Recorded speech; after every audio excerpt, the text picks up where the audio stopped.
आज हम बात करने जा रहे हैं एक ऐसे व्यक्तित्व की जो होने को तो आर्मी का एक रिटायर्ड अफसर है, लेकिन इस व्यक्ति ने भारत की सबसे दिल दहला देने वाली घटना को अंजाम दिया जिसके बारे में कोई सोच भी नहीं सकता था।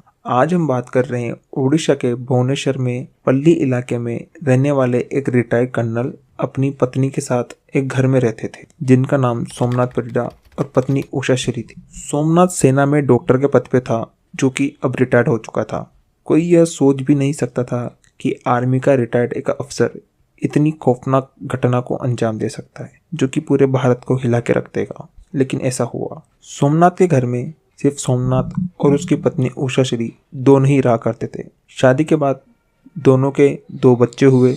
दोनों की शादी 1977 में हो चुकी थी। शादी के बाद दोनों के 2 बच्चे भी हुए, एक लड़का और एक लड़की। लड़का बड़ा होकर डॉक्टर बना जो कि अमेरिका में कार्य कर रहा था और बेटी भी दुबई में सेटल हो चुकी थी और उस घर में सिर्फ दोनों ही रहा करते थे। सोमनाथ 1998 में सेना की डॉक्टर की नौकरी से रिटायर हो गए थे। रिटायर के बाद सोमनाथ ने कई प्राइवेट सेक्टर में भी काम करा और उन्होंने WHO संगठन में बतौर सलाहकार भी काम किया। इसके बाद सोमनाथ अपना जीवन यापन करने के लिए या कह लो एक अपना समय बिताने के लिए उसी इलाके में एक क्लिनिक भी खोला हुआ था। सोमनाथ रिटायर के बाद भी एक कड़क मिजाज और नियम के पक्के इंसान थे। रोज शाम 6 बजे सो जाया करते थे और सुबह 3 बजे उठ जाया करते थे।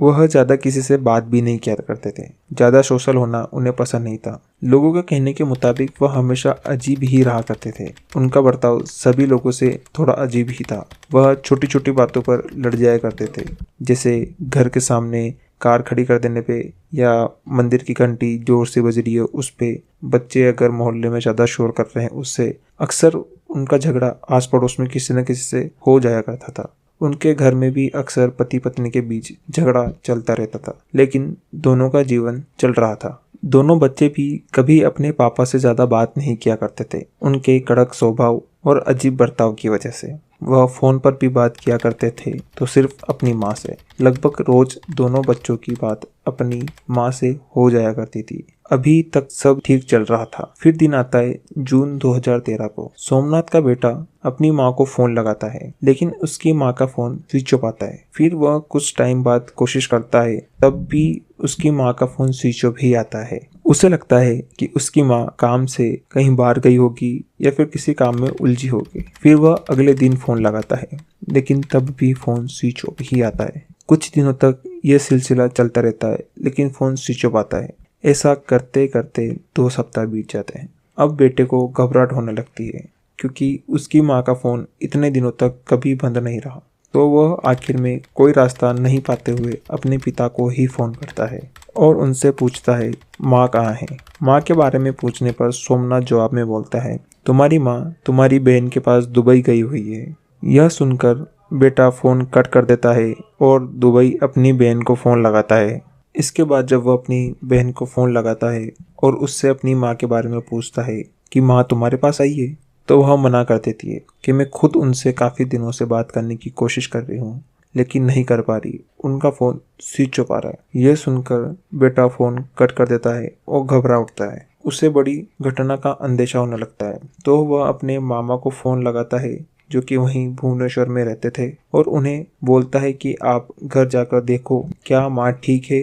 मैं काफ़ी दिन से उन्हें फ़ोन कर रहा हूँ, लेकिन उनका फ़ोन नहीं लग रहा है और पता नहीं क्यों पापा भी झूठ बोल रहे हैं। पूरी बात उन्हें बताने के बाद जब उषा श्री का भाई सोमनाथ के घर पहुँचता है तो वह दरवाज़ा खटखटाता है, लेकिन अंदर से कोई जवाब नहीं आता। फिर कुछ देर बाद ऐसे ही गेट खटखटाने के बाद सोमनाथ खिड़की पर आता है और वहीं से बात करता है, लेकिन दरवाज़ा नहीं खोलता। उषा श्री का भाई खिड़की से घर के अंदर झांकने की कोशिश करता है पर उसे कुछ नजर नहीं आता। उषा का भाई अपनी बहन के बारे में पूछता है कि उषा श्री कहाँ है, तो इसके जवाब में सोमनाथ फिर वही जवाब देता है कि वह अपनी बेटी के पास दुबई गई हुई है, वहीं पर है। यह सुन उषा श्री का भाई को शक पक्का हो जाता है और वह घर के अंदर कुछ गलत घटना घटित होने का अनुमान लगाता है। जब यह पूरी बात वह सोमनाथ के बेटे को बताता है तो वह डर जाता है और अपने मामा को पुलिस स्टेशन जाने को बोलता है। उषा श्री का भाई पुलिस स्टेशन जाता है और उन्हें पूरी बात बताता है और पुलिस को लेकर वापस सोमनाथ के घर पे आता है और पुलिस के द्वारा जब गेट खोलने को कहा जाता है तो वह गेट नहीं खोलता और घर के अंदर ऐसे रहता है जैसे बाहर कोई खड़ा ही नहीं हो। मजबूरन पुलिस को दरवाजा तोड़ना पड़ता है और घर के अंदर जाना पड़ता है। फिर पुलिस सोमनाथ से उषा श्री के बारे में पूछती है कि तुम्हारी पत्नी कहाँ है, तो वह पुलिस को भी यही बोलता है कि वह दुबई अपनी बेटी के पास गई हुई है। इसके बाद पुलिस उसे जवाब में बोलती है कि तुम झूठ बोल रहे हो, वह तुम्हारी बेटी के पास नहीं है, तुमने उसे कहीं छुपा रखा है, सच सच बताओ वो कहाँ है। यह कहकर पुलिस घर की जांच में जुट जाती है, लेकिन उन्हें कुछ नहीं मिलता। जब सोमनाथ के कमरे की जांच की जा रही थी तो उन्हें वहां तलाश के दौरान 2 बड़े सूटकेस मिलते हैं जो कि आर्मी वाले अक्सर यूज करते हैं अपनी सर्विस के दौरान, लेकिन उन पर ताला लगा था। जब सोमनाथ से इन सूटकेस का ताला खोलने को कहा जाता है तो वह चाबी नहीं होने की बात बोलकर मना कर देता है, तो मजबूरन उन्हें यह सूटकेस का ताला तोड़ना पड़ता है। तो पुलिस उनके अंदर देखती है कि सूटकेस के अंदर 11-11 टिफिन रखे हुए हैं।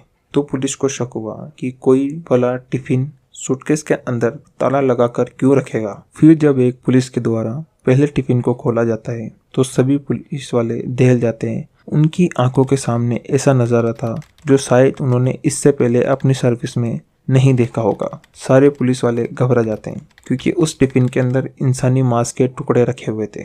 फिर एक एक करके सभी टिफिनों को खोला जाता है तो सभी टिफिन के अंदर इंसानी मांस के टुकड़े पड़े हुए थे। यह देख पुलिस वाले सोमनाथ को गिरफ्तार कर लेते हैं और अपनी कस्टडी में ले लेते हैं। जांच के दौरान यह पाया गया कि उस टिफिनों के अंदर उषा श्री का ही टुकड़े थे और उषा श्री के लगभग 300 छोटे छोटे टुकड़े कर दिए थे, लेकिन उनमें सर नहीं था। और जांच के दौरान वह सर किचन से मिला। सोमनाथ से इससे पूछने पे वह बताता है कि उसने ही इस सर को अलग किया है और वह इस सर से रोज बात किया करता था रात को, जब वह खुद को अकेला महसूस करता था। इन टिफिनों के अंदर उसने बदबू ना आए इसलिए फिनाइल भी डाला हुआ था। जांच में पुलिस ने जब सोमनाथ से इस वारदात के बारे में पूछताछ शुरू की तो सोमनाथ बताता है उसकी पत्नी एक दिन अचानक गुस्से में आई और अपना सर जमीन पर पीटने लगी और बोलने लगी उसे शिरडी ले जाना है और उसे मोक्ष चाहिए, और उसने सर जमीन पर पटक पटक कर आत्महत्या कर ली। वह जानता था कि वह एक कड़ा स्वभाव का इंसान है। अगर वह ये बात बाहर बताता तो कोई उसकी बात पे विश्वास नहीं करता कि उसकी पत्नी ने आत्महत्या की है। उल्टा लोग उन पर शक करते। उसका कहना था कि वह शिरडी इन टुकड़ों को लेके जाता और उसकी समाधि बनाता, जो कि उसकी पत्नी की आखिरी इच्छा थी। जब पुलिस ने उसने कहा कि जब तुम्हारी पत्नी ने आत्महत्या की थी तो तुमने उसके बारे में दूसरे लोगों को क्यों नहीं बताया, तो उसका कहना था एक तो सबसे पहले लोग मुझ पर ही शक करते और दूसरा वह नहीं चाहता था कि उसकी पत्नी आत्महत्या कर ली ये दूसरे लोगों को पता चले और उसकी बदनामी हो। अपने घर में जितने भी नौकर थे उसने उस दिन से उन सबको छुट्टी दे दी और खुद घर में अकेला रहने लगा, और वह उसी रात से रोज रात को अपनी बीवी के चाकू, ब्लेड, आरी, हथौड़ी और दूसरे जो औजार मिलते उनकी मदद से रोज टुकड़े करता और रोज मार्केट से अलग अलग दुकानों से कुछ टिफिन लेके आता और उनके अंदर रखता जाता। बदबू न आए इसलिए वह उनके अंदर फिनाइल भी रखता। रोज रात को उसे अकेला महसूस होने के कारण उसने अपनी पत्नी का सर के टुकड़े नहीं किए और उसको कमरे में रखता और रोज उस सर से बातें किया करता था। उसका कहना था कि वह इन टुकड़ों को शिरडी साई लेके जाएगा और इनकी समाधि बनाएगा। इन दिनों उस पर कोई शक न करे इसलिए वो रोज सुबह क्लिनिक भी जाता और रोज शाम को आ जाया करता और अपना काम करता। इसी दौरान उसका जन्मदिन भी था। उसने खूब धूमधाम से क्लिनिक पर अपना जन्मदिन भी मनाया, लेकिन कोई इस दौरान ये नहीं सोच सकता था कि सोमनाथ के घर पे लाश पड़ी होगी जिसके टुकड़े हो रहे होंगे। ये तो थी सोमनाथ की कहानी।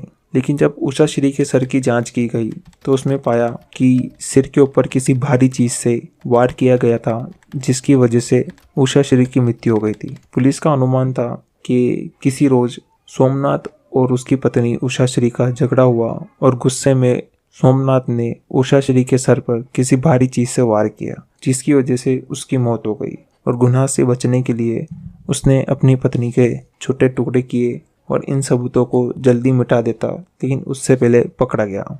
इस हत्या का मुकदमा काफी दिनों तक चला। इसका फैसला जल्दी हो जाना था, लेकिन केस के दौरान सोमनाथ ने अपनी काफ़ी लोयर बदले और काफ़ी दलीलें दी, लेकिन फिर भी वह उम्र कैद की सज़ा से नहीं बच पाया और उसे 50,000 का फाइन भी देना पड़ा। आज भी वह जेल के अंदर सज़ा काट रहा है। आपको क्या लगता है, इसने जो किया वो सही था? कमेंट बॉक्स में बताएं। और इसके लिए जो सज़ा कानून ने इसे दी वो सही थी या कम थी?